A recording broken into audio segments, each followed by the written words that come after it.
Have you ever had a really good mug of root beer? I'm talking about real old-time craft brewed root beer. I've been working on this recipe now for quite a few years and it's excellent. In this video, I'm going to show you how to make that root beer from scratch using natural ingredients.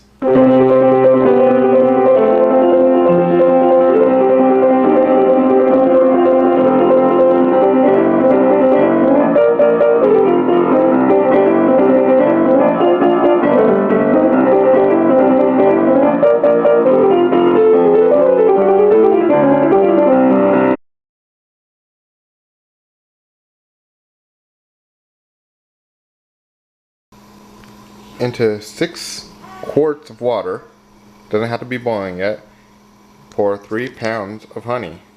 I found this at Costco. It comes in 6-pound containers. Just pour all that in there. This is that licorice stick that I got at the brew shop.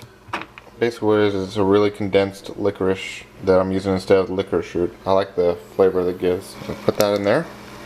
Next is 1 cinnamon stick. Half a teaspoon of salt. 1 ounce of sassafras root.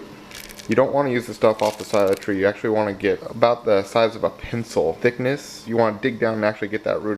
In the Northwest where I live, we don't have sassafras trees at all. So I actually have to order that off of eBay.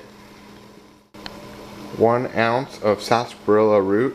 Fresh roots really make a big difference in the color too. I'm going to add black cherry bark. Now with this you've got to be careful and you don't want to add too much of this. This is 1 ounce because if you add too much it starts to taste like the smell of stale cigars.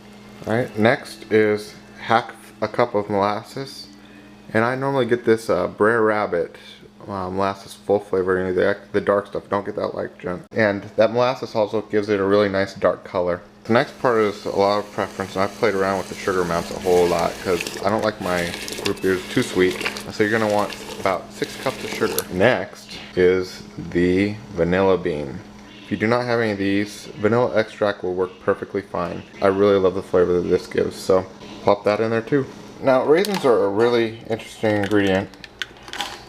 So I found that a 1/4 cup of raisins seems to be absolutely perfect with this recipe. Alright, so I've got those raisins all chopped up, and pour those in there too. One of the really unique ingredients in this recipe is the nutmeg, and I've played with this quite a bit too, and if you get too much of this, people do not like it. But if you put about 1/8 of a teaspoon in there, it gives it a really, really good flavor. The next ingredient is juniper berries. So that's what they look like crushed up. You can buy this at any brew shop, or you can go pick them yourself. They complement the licorice really well in the recipe. Next one is Maraschino cherries. I normally just add a little bit of the syrup and then a couple of the cherries. So that's all the ingredients. We're going to let this boil for about an hour or so, and then we'll move on to the next step. Alright, so one of the most important things you do when you're making this stuff is make sure that your bottles are very well sanitized, as well as any other equipment you use. I use this one-step sanitizing cleanser. It says no rinse, but I rinse it off anyways. I'm cleaning my sink so that it doesn't have any goobers in it. I'm going to use that cleanser and sanitizer and a bottle brush to make sure I do not have any tidbits or anything in here, because it could throw off the flavor of the soda once it starts its fermenting process. So I'm cleaned all my bottles here, and I can talk a little bit about the bottles themselves.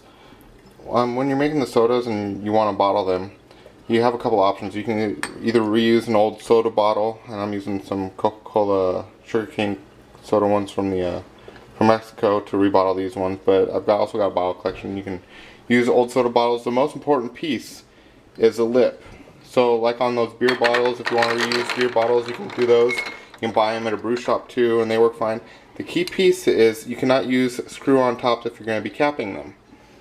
And if you want to cap the bottles, you can get a cheap little capper at any brew shop, and some bottle caps too. And use the soda bottles, or you can go with another option, which is to get the flip top ones, where you can just fill the bottle with the liquid and add your yeast, and then use the flip top to to use this. Then you don't have to worry about bottle caps or anything like that. And these work really great. Now we've been about an hour and a half of boiling that stuff. So this is wintergreen. This is the last ingredient of the root beer. I'm going to take some of these dried leaves here and put them into the soda. I'll just add that in there. What about thank you, Mama? What about thank you, Mom? That's about an ounce or so of it. Now I'll just let that sit in there while the wort cools off. 10 more quarts of water. Since we have 5 quarts in there already, we're running a 1:2 ratio on water to the wort. Get too much water in there, it won't be very good. You won't have any flavor or anything like that. Get not enough water in there, and it'll be too sweet or too thick. I would just want to cool it down quickly. We want it to get to around room temperature before we go bottling, because if it's too hot, then it'll kill the yeast. Still too hot. Alright, so the temperature is right around 100 degrees right now, so I'm using a mug and a filter. I have that into a funnel.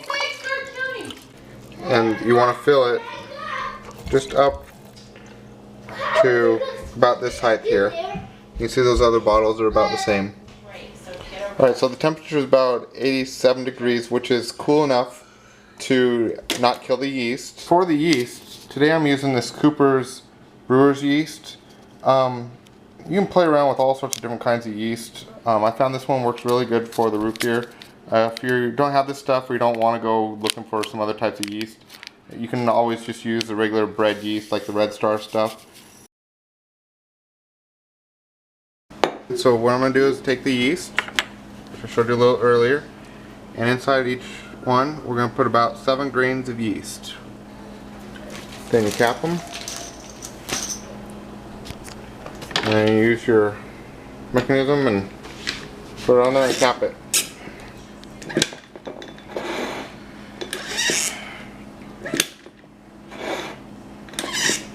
Now once you've done that, you need to take the bottles and shake them for a good 30 seconds or so. You want to really agitate them as much as possible. And then check them for leaks, make sure they don't leak at all. And then store them in a warm place. Keep the temperature anywhere between 60 and 80 degrees. The yeast will consume the sugar and cause the carbonation that you want, and that'll take anywhere from 3 to 5 days. And just check the bottles in like maybe 3 days and see how the carbonation is. And if it's not strong enough, then go a little longer until it's the carbonation you want. And then you take the bottles and put them into the refrigerator, where the yeast will go dormant, and then you're ready to drink the stuff. I hope you enjoyed my video on how to make root beer. I sure enjoyed making it. If you did, leave a comment, like, favorite, thumbs up, +1, blog, whatever else you want to do. You can always follow me on Twitter at DybrnSoda. And special thanks to Owen for letting me use his music, his rendition of Root Beer Rag by Billy Joel. Alright, thanks for watching, and cheers.